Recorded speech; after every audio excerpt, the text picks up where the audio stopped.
Histoire d'amour entre Gabrielle Chanel et le deuxième duc de Westminster, surnommé Bendor par son grand-père en référence à son étalon fétiche vainqueur du derby d'Epsom, dura de 1924 à 1929. Coco et Bendor s'affichèrent sur les champs de course, of course, les plages de la Riviera, sur le yacht ducal, mais surtout vécurent leur idylle dans la campagne écossaise. Il faut dire que Bendor avait acheté au duc de Sutherland en 1920 l'immense et giboyeux Ray Forest Estate. Raffolant de pêche, il lui fit découvrir la rivière Laxford et le Loch Stack. Là-bas, se souviendra Chanel en 1966, j'ai appris à pêcher le saumon. Pendant un an, j'ai observé et j'ai trouvé cela très ennuyeux. Et puis j'ai essayé et j'ai pêché de l'aube jusqu'au crépuscule. J'ai adoré ça. Évidemment, j'ai eu de la chance. Je n'ai pêché que dans les meilleures rivières.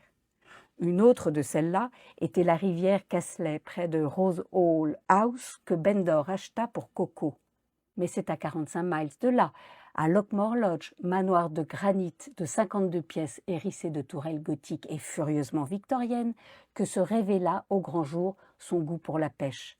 Dans le livre d'or de Lockmon sont répertoriées en effet les touches de Chanel qui devint, dit-on, rapidement plus habile que la plupart des habitués, dont faisait partie Winston Churchill.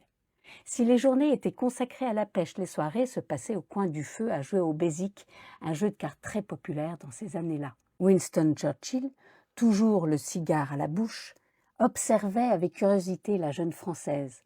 Au début du mois d'octobre 1927, il écrivit à sa femme Clémentine « Coco pêche du matin au soir et a tué 50 saumons en 2 mois. Elle est très agréable, vraiment une personne formidable et forte, capable de diriger un homme ou un empire. » En voilà un compliment. Diriger un homme, soit, mais un empire. Et de quel empire s'agit-il?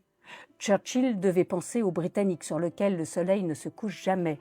Nous pencherions plutôt pour l'empire de mode que Chanel est alors en train de construire et que les vestes en tweed souple du duc de Westminster contribueront à asseoir un peu plus. Confortablement au chaud dans une de ces vestes qu'elle a enfilées pour lutter contre le mauvais temps, Coco pense, son esprit bouillonne. Comme elle avait, avant la Première Guerre mondiale, fait de la marinière un incontournable féminin, elle s'approprie alors le tweed qui deviendra le socle de ses futures vestes iconiques.